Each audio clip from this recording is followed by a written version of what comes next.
Hi everybody, welcome to our first installment of your Pac-12 basketball preview.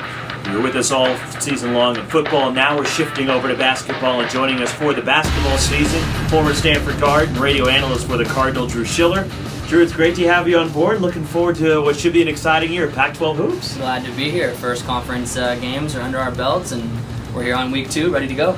Well, first hardware to be handed out for the opening weekend of conference play. An outstanding week for Washington guard, the freshman Tony Roten is the Pac-12 Player of the Week. Monster games in the 2 home games against the Oregon schools, and a very deserving winner in week 1 is Tony Roten. Well, he's really elevated his game. I mean, he's had a pretty good season all along, but he's really coming along as of late. Average over 21 points, 6 assists per game. A little less than 5 assists per game in their weekend sweep over the Oregon schools. The one thing you like to see Tony Roten improve upon a little bit is his free throw shooting. But other than that, he's been fantastic, probably the best freshman in the league right now.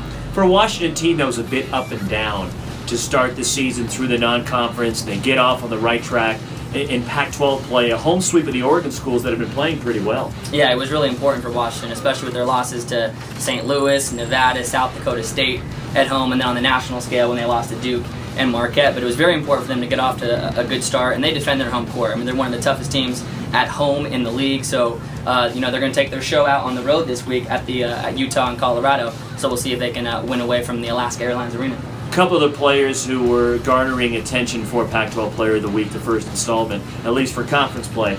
Aaron Bright of Stanford, the guard, had a good weekend as both Bay Area schools swept the LA schools, as Stanford and Cal beating SC and UCLA. And Jorge Gutierrez of Cal had a sensational week as Cal squeaked by USC in the first one. They were able to blow out UCLA on Saturday. And Stanford squeaked by UCLA and USC, really both.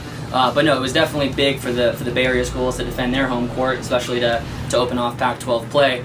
Aaron Bright, he's just been a somewhat of a surprise for Stanford this year. Had a pretty good freshman year last year, but I think people really thinking that Chase Randall was going to come in and be the starting point guard.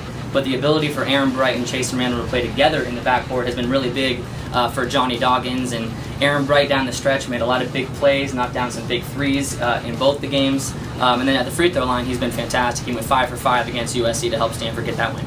Well, headlining the second week of conference play, 8 o'clock Thursday night from the Honda Center down in Anaheim, the pseudo-home court for the UCLA Bruins.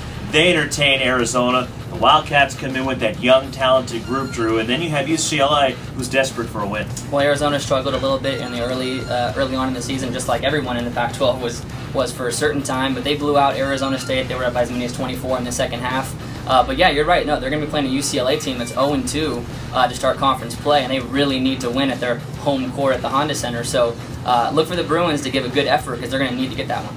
Also coming up on TV Thursday night, 6 o'clock Pacific time from Matthew Knight Arena in Eugene, Stanford, Oregon. The game can be seen on Comcast Sportsnet Bay Area, in the Bay Area, and Comcast Sportsnet Northwest. As it's Stanford and Oregon, the Ducks are back at home as they got a split up in the Northwest. Yeah, they got a big win at Washington State, a really good performance for them. They shot 69% from the field, which is practically unheard of. Then they took their show to Washington and lost on Saturday night, but the Ducks got a split on the road, and really I think a lot of teams, their mindset when they go on the road is just try to salvage a split, and that's exactly what Oregon did, and now they're going to try to defend their home court against Cal and Stanford, the 2 top teams in the league right now, so a very important homestand for the Ducks. And also on TV Thursday night, a game in Boulder as Washington visits Colorado, and a game that can be seen on Root Sports Rocky Mountain and Root Sports Northwest. And this is a pivotal game. In the past, Washington has not shown the ability to win on the road, and they're going to have to do it in a tough place to play.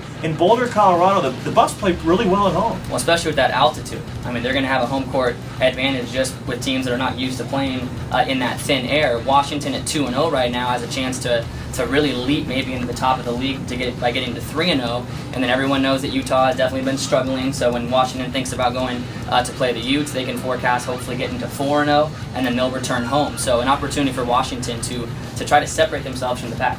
So that's the action on Thursday night. Then coming up Saturday, starting at noon Mountain Time, Utah hosting Washington, Salt Lake City. Washington State at 2 o'clock is at Colorado. Both those games are on FSN. And a big tilt coming up on Sunday late afternoon, Cal in Eugene to take on the Oregon Ducks at Matthew Knight Arena. That's your installment for Pac-12 basketball. For Drew Shiller, Roxy Bernstein. We'll see you right here next week.